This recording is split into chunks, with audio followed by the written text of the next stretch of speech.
focus on that in budget? So I would tell you, generally speaking, the budget the governor's brought forward actually fully recognizes the cost of PERS increases going into 1921. So it does that for state employees and school districts both. So the $100 million that we talk about, the additional investment, is on top of us already accounting for the fact that those are actually increasing. I would also say that when we've been on this PERS path, we have known that we would have about 3 biennia of increased PERS costs for employers. We started it 2 years ago. This is not a new thing for us. We covered that in the current 17-19 biennium. And the governor's laid out a proposal that will cover the next step of that. So I actually think from our perspective, we are covering what the PERS increases are.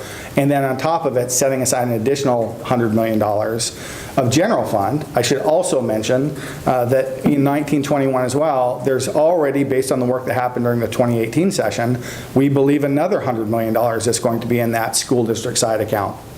So in 1921, it's not just the $100 million of general fund, but the $100 million that the legislature had already directed into that path. So in 1921, we think there's north of about $200+ million in that account.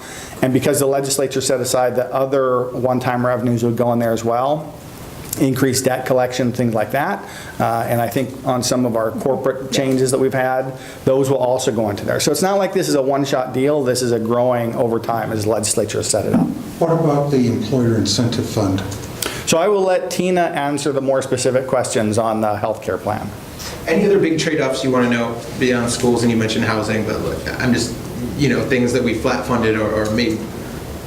I think those are the big choices. I'll look to Nick or anyone else that we want to mention. Those are the big things I think were in the budget. Really the focus on making sure that we stabilize the K through 12 system, working with our higher education partners, and those are going to be conversations we'll have, and then the investment in housing. And I think there's been lots of discussion about housing and where we're trying to go. Governor's also been pretty strategic about using her bonding authority. She has not fully spent all of her bonding capacity.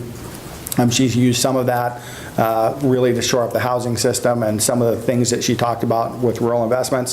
There's over $78 million or $75 million of investment in the infrastructure fund at Business Oregon, 80% of which goes to rural communities. So she really has had a large focus in that area as we've moved forward. Have you accounted